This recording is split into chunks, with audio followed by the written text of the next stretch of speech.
Hello there Power Ranger fans, it is time for another Power Rangers Super Ninja Steel toy review with me, Admin GoldKingRanger from the GoldKingRanger team. And in this video we'll be reviewing the Power Rangers Super Ninja Steel action figures Wave 1. Sweet. So the action figures came out in the summer of last year, in 2018, in around July-August time. And these are practically the first figures that we received here in the UK, whereas in America they got them in the springtime, something like that. Actually, I think I got it before Christmas in 2017. Anyway, so let's have a look. So we have 5 figures in this wave. We have Brody with Super Ninja Master Mode red armour. We got Levi the Gold Ranger, Preston the Blue Ranger, Calvin the Yellow Ranger, and Villain Ripcon in a different shade of red, which is kind of weird. Okay, so with it, as always, what we're going to do is take a look at each figure, see the articulation and what they can do and so on. Okay, so first of all, we have the first figure, which is Red Ranger Brody. And as you can see, Brody is wearing the Super Master Mode armour, which is the armour that they wear in the Megazord cockpit. Now you may remember in Ninja Steel we had the Ninja Master Mode. Well, in Super Ninja Steel we had the Super Master Mode, which is basically a more upgraded version. So like always, what I'm going to do is I'm going to show the articulation of this figure, because it will be the same articulation to all the male Ranger figures in this wave, and I'll show you the details as well. But first, let's look at the details. So first, I'm going to take the Super Ninja Steel Blaster, the Ninja Super Steel Blaster out the hand. Now, first things first. So first of all, we have to take a look at the Red Ranger helmet. Now, as you can see, first of all, it's got a very cool added-on design on the visor, which looks really cool. Actually, I love that. Got a nice bit of silver and black on the lines and the helmet. There's no paintwork on these little shurikens on the side of the helmets. And then we got some nice gold on the shoulders, which can move, by the way. Then we got some gold on the wrists, on both sides. Some down here on the boots. Got some nice silver on the shoulder pieces and on the armour. And there's the Ninja Steel emblem in red, which is really nice. Ninja stars on each side. Would be nice if they were painted, but there you go, because I mean the element star on this side would have been gold anyway, and that personally, what I think what should have happened is maybe this Ninja Power Star should be maybe like a darker red, and then it would have been nice if the belt was painted gold, but they left that out for some reason. We've got some silver detailing on here and the nice black, and if we turn it to the back, there's no paintwork on the back at all. There's no silver or anything though. But I suppose if you've got like a special silver marker pen or paint pen, I'm sure you could just fill those in yourself. But personally, I wouldn't want to do that because I feel that would take me ages just to do all my figures. Right. So before the articulation, I'll show you this. Now, all the Rangers in this wave come with the Ninja Super Steel Blaster, which is the cockpit weapon that they use in the Megazord. Now, in Ninja Steel, it was the Ninja Master Blade. Well, this time it's the Ninja Super Steel Blaster, which is pretty cool. So it's really nicely detailed. I mean, it would be nice if this was red with a bit of gold instead of being pure gold. We've got some paintwork. No, it's all painted gold, let's face it. Nice detailing on this Super Ninja Master Mode star at the end. And then the design is supposed to be a lion, so basically like the fire lion, which is really cool. And I like the detailing on there as well. In the series, this would be spinning when they use the cannon, because they have to pull it, like do that, and then it would fire to power up their final attack in the Megazord.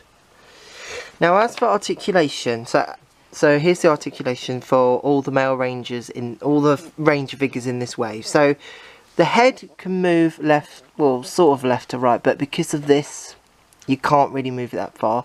The shoulders can move up, because then that way you allow the arms to rotate 360 degrees.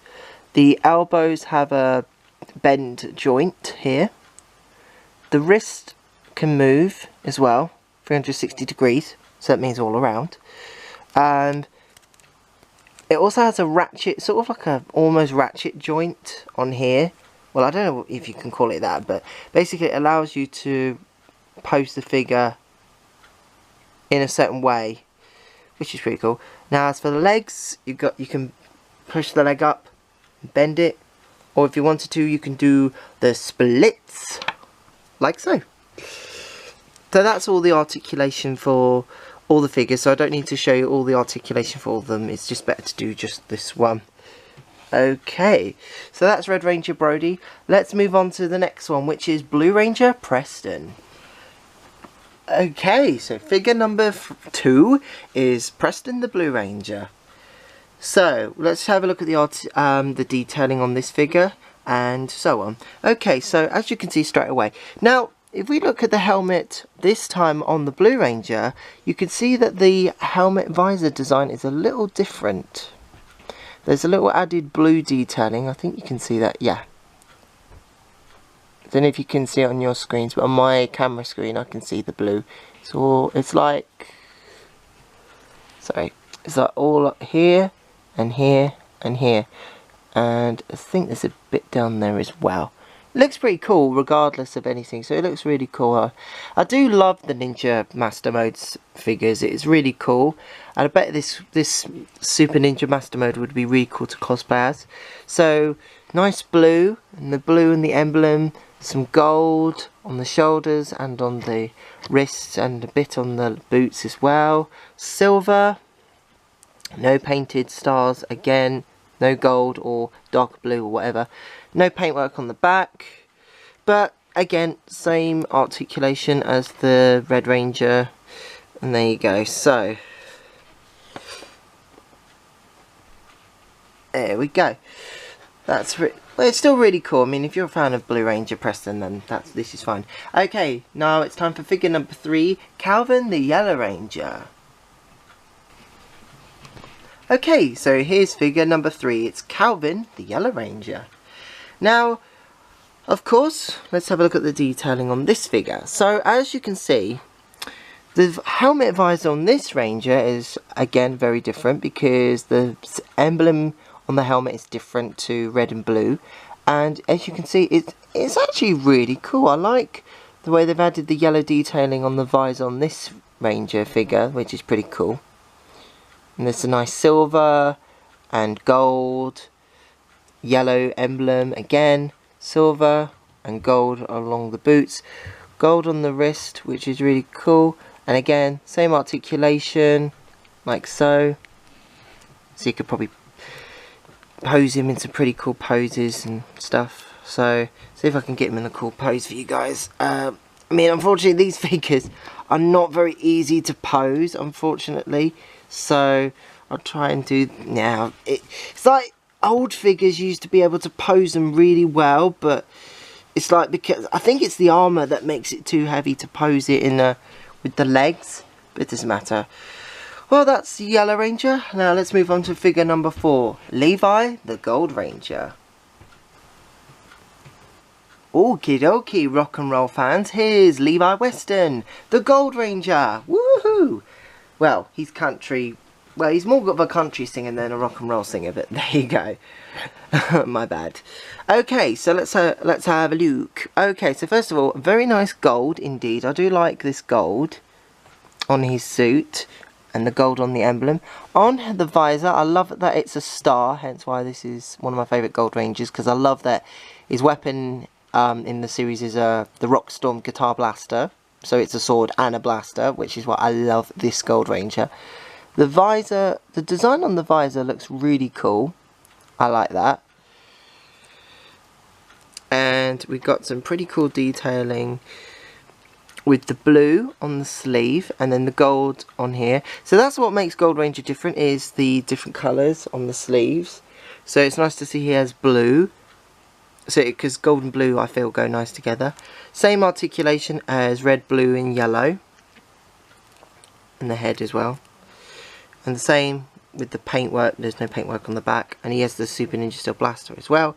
So yeah, that's pretty cool. So let's get him in a cool pose. awesome. Now let's move on to the final figure, which is Ripcon, the villain figure. Okay, so here's the final figure, which is Ripcon, the villain or evil space alien. That's what we would be calling him in the 90s. So this Ripcon figure is a little different to the Ninja Steel version, who was red, blue and brown and so on. So it seems he had a change and they changed his colouring to a sort of red colour. But it's a shame that we didn't see this in the series. It would have been really cool if this version of Ripcon would be seen in the series, unless they're planning to bring it back in the future for maybe like a Ninja Steel crossover, because that would be cool. Okay, so let's have a look at the detail and the articulation for this figure. So first of all, let's have a look at the head. Well, as you can see straight away, we've got some nice paint detailing with the eyes being yellow, red, some sort of cream colour for both horns. It's like he's got a split face, which is quite diminishing, which is quite menacing to be fair. Spikes, spikes all over its body. I've just lost one of his swords, so bear with me. I'll take them out of his hand for a minute. There's some red and yellow on the chest and his skirt, like so. On the back, some brown, and it's a long bit at the back for his design. Red boots and the black and so on. Now his swords are just the same as the ones you get with Ripcon, only except these are red, not blue. I think that's what colour his swords were originally, with blue. So if I take, so here's a look at the sword. So there's the handles, and then take a look at both blades. So one blade sword is longer than the other, but it would be nice if they had a bit of paintwork. As for articulation, his head can move, well, slightly, just because of his jacket collar and also the odd shape of his head. But his arms can move up and down, and yeah, it could sort of go 360 degrees, and he's got an elbow joint as well.